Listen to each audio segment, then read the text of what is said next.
Hello ladies and gentleman, welcome back to the our channel. मैं संग्राम सिंह और आप देख रहे हैं क्रिप्टो रिटेलर। तो दोस्तों, आज के वीडियो के अंदर हम बात करेंगे वजीरेक्स की कुछ अपडेट्स के बारे में, क्योंकि मैं हाल ही में दिल्ली में बाइनेंस के मीटअप में गया था। वहाँ पे मुझे बहुत सी इनसाइडर चीज़ें पता लगी हैं, तो उनके ऊपर हम चर्चा करने वाले हैं। साथ ही साथ मार्केट के बारे में चर्चा करेंगे और वजीरेक्स के केस में जिस बंदे को अरेस्ट किया गया था उसके ऊपर भी एक चार्जशीट फाइल हुई है। तो उस चार्जशीट की जो रिपोर्ट है वो भी हम इस वीडियो के अंदर डिस्कस करने वाले हैं। तो भाई वीडियो आप सभी के लिए इंपॉर्टेंट रहने वाला है, वीडियो को कंप्लीट देखना। कंप्लीट देखने के बाद अगर आपको वीडियो अच्छा लगता है तो लाइक शेयर कमेंट करना बिल्कुल मत भूलना, और जो लोग नए आ रहे हैं वो चैनल को सब्सक्राइब जरूर कर लेना। तो चलिए शुरू करते हैं। सबसे पहले बात कर लेते हैं मार्केट के बारे में। तो भाई आपने रात को देखा होगा बिटकॉइन ने रिसेंट नया एटीएच लगा दिया है, और जो नया एटीएच है वो 93,900 के आसपास लगाया है। अभी यहाँ पर बिटकॉइन लगातार अप ट्रेंड के अंदर ही हमें देखने को मिल रहा है, और जो हमारा 1 लाख का जो टारगेट था बिटकॉइन का वो नवंबर के महीने में हमें कंप्लीट होता हुआ देखने को मिलने वाला है। अभी यहाँ पर ये चीज़ भी है कि यार मार्केट में क्रैश कब आएगा, तो क्रैश की भाई उम्मीद 1 लाख से ऊपर ही लग रही है। अब इससे पहले तो मुझे नहीं लगता कि बिटकॉइन के अंदर हमें थोड़ा सा करेक्शन देखने को मिल सकता है या बिटकॉइन डाउनसाइड ज़्यादा हुआ देखने को मिल सकता है।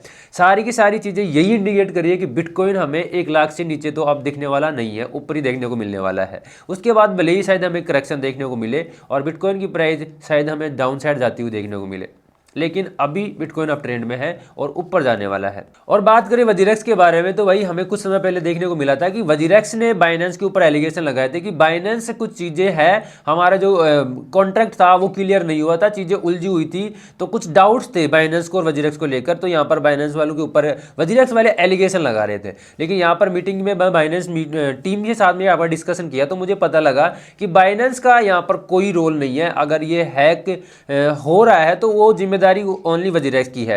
अब यहाँ पर मैंने टीम से पूछा कि क्या बाइनेंस वजीरेक्स को एक्वायर करेगा या नहीं करेगा, तो उन्होंने साफ साफ मना कर दिया है कि हम इसको एक्वायर नहीं करने वाले। और जो पहले के कॉन्ट्रैक्ट वगैरह थे वो किसी और सीईओ के साथ में थे, यानी कि सीजे के साथ में थी, तो वो चीज़ें उन्हीं के साथ में सोल्व होने वाली है। हम यहाँ पर इस चीज़ के अंदर इन्वॉल्व नहीं होना चाहते।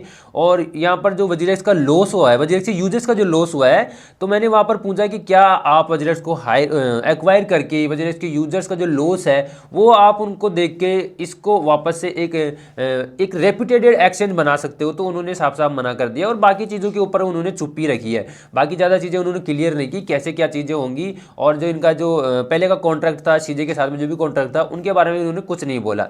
तो बाइनेंस की तरफ से सीधा सीधा यही मतलब है कि हम इस झंझट में नहीं पड़ना चाहते, ये वजीरेक्स वाले खुद ही सोल्व करें और वजीरेक्स के यूजर इसको मिलकर खुद ही सोल्व करवाएं।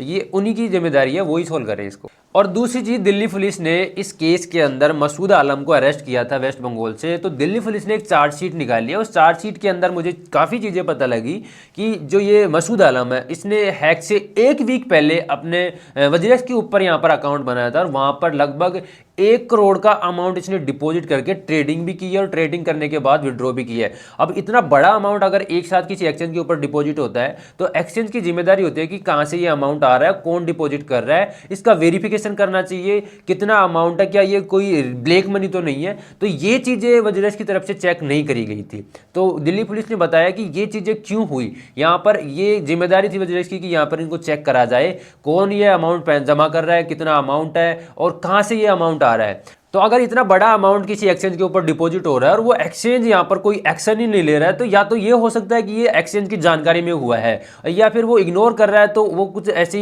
फालतू की चीज़ें समझ के इग्नोर कर रहा है। लेकिन उसके 1 वीक बाद यहाँ पर वो हैक होता है, तो उसके बाद भी वजीरेक्स वालों ने इस चीज़ को इन्वेस्टिगेट नहीं किया।